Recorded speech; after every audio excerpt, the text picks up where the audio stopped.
so looking forward to the days and the weeks and the months ahead. We're going to do something really special in Texas. A little bit weird that Democratic Congressman Beto O'Rourke was not even in state for election night. He addressed his supporters last night on Facebook. As expected, he won the Democratic primary for the U.S. Senate, but his margin of victory less than expected. We say good morning right now to Texas Tribune political editor Aman Batheja in Austin. You know, a lot of people, a lot of Democrats had high hopes for Beto O'Rourke, and he was what you'd call an underperformer.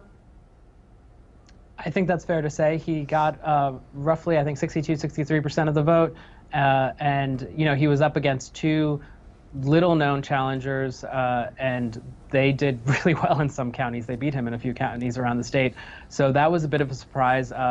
Ted Cruz had a much more commanding victory. He got about 85% against four challengers. So this is something that's going to be, it's going to make some people question O'Rourke's viability if they weren't questioning it already going into the general. Yeah, I was reading this article in the Dallas Morning News this morning. They were talking about the red wall that Texas has versus the blue wave or blue haze, as some of them are calling it.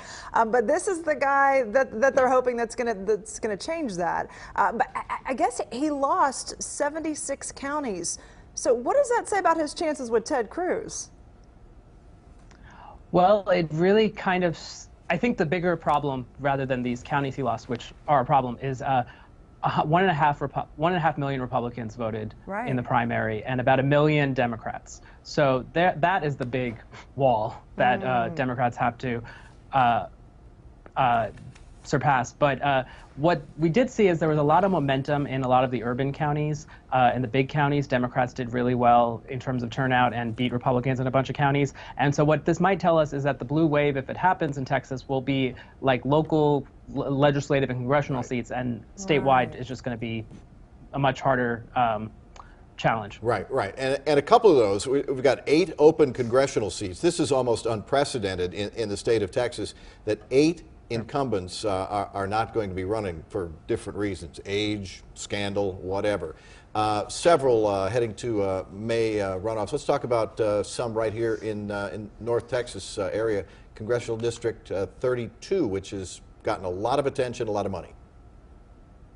Yeah, and Colin Allred did great last night, and he made it into the runoff. That was a race that, you know, as we were getting close to the primary, Allred was almost forgotten about in terms of prognosticators. Just he was seen as maybe he'd come in 3rd or 4th, or Brett Shipp might make it into the runoff. He didn't, and Colin did. So that was, in fact, in a lot of the open congressional seats, there were all these guesses on who's going to make the runoffs. Yeah. We had these really crowded primaries, and pretty much every race there was at least one surprise. Anybody who ever thought of running for anything saw these congressional openings as a rare opportunity to hop in and, gosh, maybe get sent to Congress, and that just doesn't happen very often. Right, and in Houston is the most remarkable case in my mind was in Houston. A woman named Kathleen Wall spent at least $6 million of her own money in the race. The assumption was, of course, she would make it into the runoff. She blanketed the airwaves with TV ads, and she came in 3rd.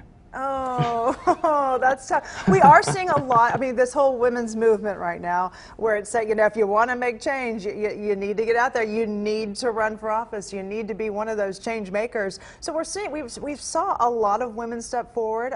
Texas could be sending 2 Latinas to Washington as well. I mean, that's pretty significant. Yes, and we're almost definitely sending 2 Latinas to Congress in both of those races in El Paso and Houston. The women that won the Democratic primaries there, those are very blue seats, so they're almost certain to go Democratic in November. And also, it's not just that they're Latinas; they are the first women sent that Texas will be sending for full terms in Congress since the early '90s. Nice. All right, Aman, thank you so much for joining us this morning. We appreciate it.